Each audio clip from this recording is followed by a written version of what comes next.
Era targato non capiva però gli piaceva fumare.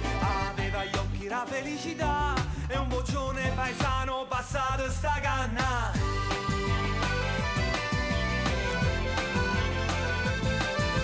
Slogan, bandiere, tanti capi che tutti bravi a parlare, tutti a comandare. Menti borghesi e figli di papà che si armarono tutti con spranghe e pistole. Ciccio pensava ma che stanno a fa'? Non capiva e perciò continuava a fumare. Tutti si alzarono e deciso già, via la rivoluzione, ci va Ciccio Terrone. Fammi sparire, fammi sperare, fammi quello che vuoi ma non farmi sparare. Fammi tradire, fatemi odiare, fammi quello che vuoi ma non voglio sparare mai.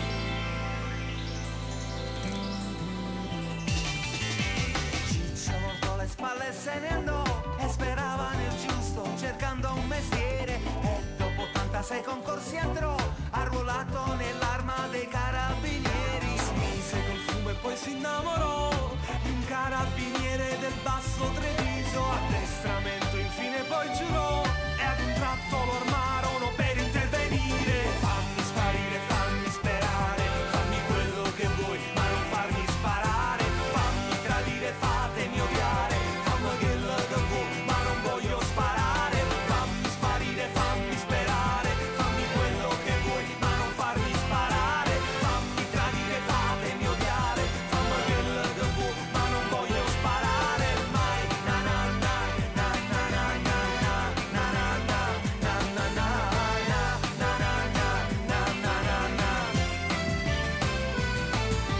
C'era una volta una mentalità, una canna di mitra e di fronte a due amici. Ciccio sapeva troppe cose ormai, salutò il suo cane, chiuse gli occhi e disse puoi sparare. E la sua anima poi si innalzò verso il cielo del sud, per il paradiso. Un angelo armato, Ciccio tu diventerai. Era il Padre Eterno che gli fece un sorriso. Fammi sparire, fammi sperare, fammi quello che vuoi ma non farmi sparare.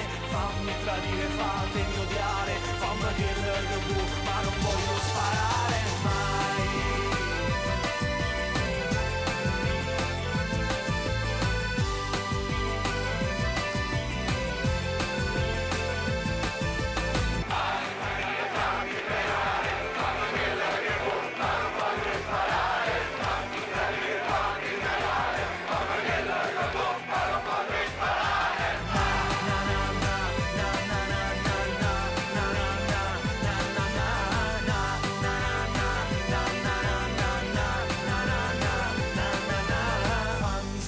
Fammi sperare, fammi quello che vuoi, ma non voglio sparare mai.